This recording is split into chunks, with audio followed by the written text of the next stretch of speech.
नमस्कार दोस्तों, रेडियो हिंदुस्तान से मैं वर्षा अग्रवाल सुनाने जा रही हूँ एक और कहानी जो कि है अली बाबा और 420 की। अली बाबा और 40 चोर की कहानी सुनिएगा।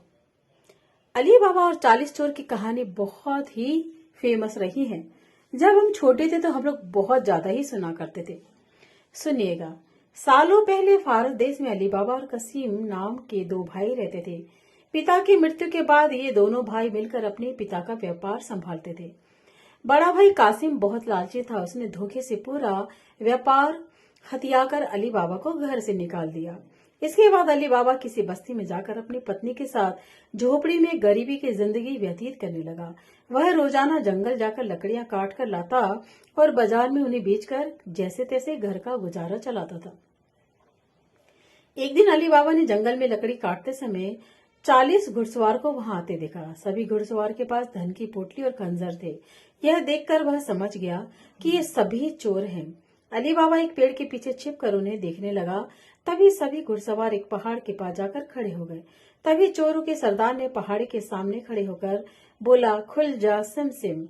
इसके बाद पहाड़ में से एक गुफा का दरवाजा खुला। सारे घुड़सवार उस गुफा के अंदर चले गए। अंदर जाके उन्होंने बोला, बंद हो जा सिम सिम, और गुफा का द्वार बंद हो गया। यह देख अली बाबा दंग रह गया। कुछ देर बाद वो दरवाजा फिर से खुला और उसमें से वो सभी घुड़सवार निकले वहां से रवाना हो गए। अली बाबा यह जानने को बेताब हो गया था कि आखिर इस गुफा में है क्या और वो सब यहाँ क्या कर रहे हैं। इसके बाद उसने गुफा में जाने का फैसला किया। वह उस पहाड़ के सामने गया जो बार बार चोरों के सरदार के शब्द बोलने लगा, खुल जा सिम सिम, खुल जा सिम सिम। गुफा का दरवाजा खुल गया। अली बाबा गुफा के अंदर गया। उसने देखा कि वहाँ सोने की चिड़िया, अस्पियां, गहने आदि रखे थे। चारों तरफ खजाना ही खजाना था। यह सब देखकर उसकी खुशी का ठिकाना नहीं था।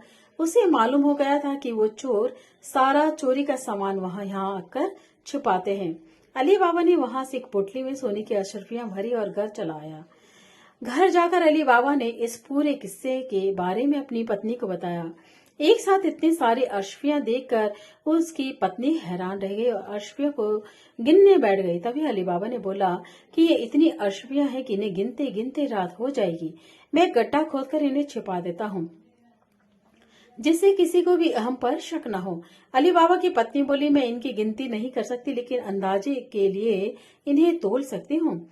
अली बाबा की पत्नी भागती हुई कासिम के घर गई। उसकी पत्नी से गेहूं को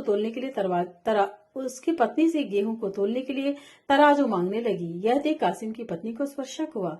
उसने सोचा कि इस गरीब लोगों के पास अचानक इनके पास इतना अनाज कैसे आया। वो अंदर गई और तराजू के नीचे गोंद लगा कर लाई और उसे दे दिया।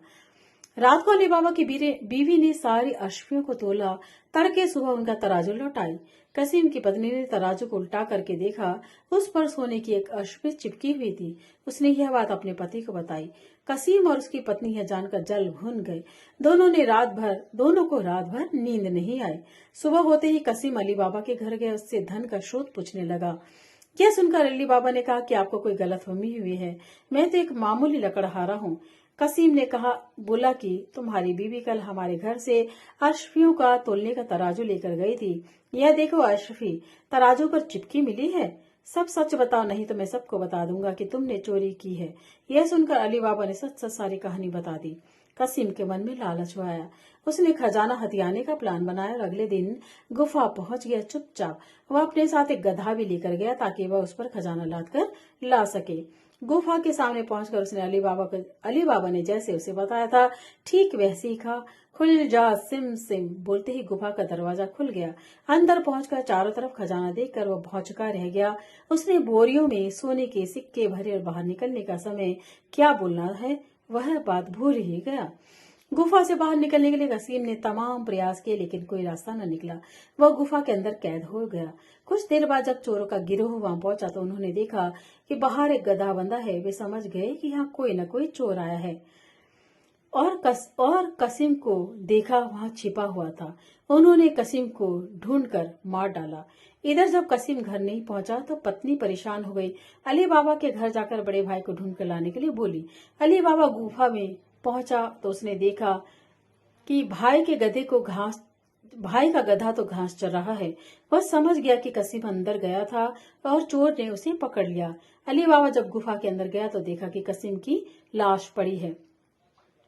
अली बाबा गुफा से कसीम की लाश को ले आया और बिना किसी को बताए प्राकृतिक मौत घोषित करके उसका अंतिम संस्कार कर दिया।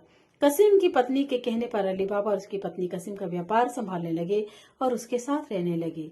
वही जब चोर गुफा में आते हैं, कसीम की लाश नहीं देखे तो खजान समझ जाते हैं कि खजाने का राज और किसी को भी पता है। वह गांव जाकर पता लगाते हैं कुछ दिनों की किसके घर में मौत हुई।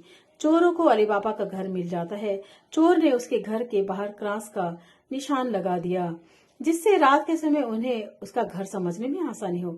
वहीं अली बाबा ने जब अपने घर के बाहर क्रॉस का निशान देखा तो वो समझ गया कि चोरों को घर का पता लग गया है। उसने वैसा ही निशान सबके घर में लगा दिया। रात में जब चोर आए तो सबके घर में वैसा ही निशान देखकर दुविधा में पड़ गए और वापस चले गए। चोरों का सरदार चुपचाप बैठने वालों में से नहीं था। उसने उस मोहल्ले में अपने आदमी को बेचकर यह पता लगवाया कि हाल फिलहाल कौन शख्स वहां अमीर हुआ है। इससे उसको अली बाबा के बारे में पता चला। उसने उसका घर अच्छे से पहचाना। रात के समय तेल व्यापारी बनकर उसके घर पहुंचा।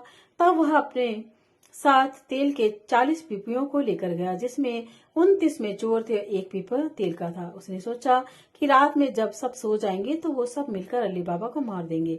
उसने अली बाबा से दोस्ती की और रात को उसके घर पर ठहरने की इजाजत मांगी। अली बाबा ने उसको खाना खिलाया, रात को रुकने की इजाजत भी दी। अली बाबा की पत्नी तेल के व्यापारी पर शक हुआ।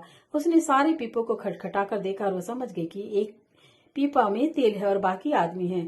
तभी उसने एक तरकीब निकाली। उसने तेल वाले पीपे को में से तेल निकाला और गर्म कर बाकी पीपियों में डाल दिया। सारे चोरों की मौत हो गई। रात में जब सरदार ने चोरों को निकलने का इशारा किया तो एक भी चोर बाहर न निकल पाया। उसने पीपो को खोलकर देखा तो सभी चोर मर चुके थे। यह देखकर वह डर गया कि अपनी जान को बचाने के लिए और तुरंत वहां से भाग गया। सुबह अली बाबा की पत्नी ने यह सारी बात अली बाबा को बताई, जिससे जानकर वह बहुत खुश हुआ। अब उन 40 चोरों के सारे खजाने का अकेला मालिक था अली बाबा। वह देश का सबसे अमीर शख्स बन गया और खुशी खुशी अपनी बीवी बच्चों के संग रहने लगा। कहानी से सीख क्या मिलती है दोस्तों? कहानी से सीख मिलती है लालच मनुष्य का दुश्मन है। लालच करने से सब काम खराब हो जाते हैं, इसीलिए कभी भी लालच नहीं करना चाहिए। तो इसी के संग और कहानियां लेकर आती रहूंगी। धन्यवाद।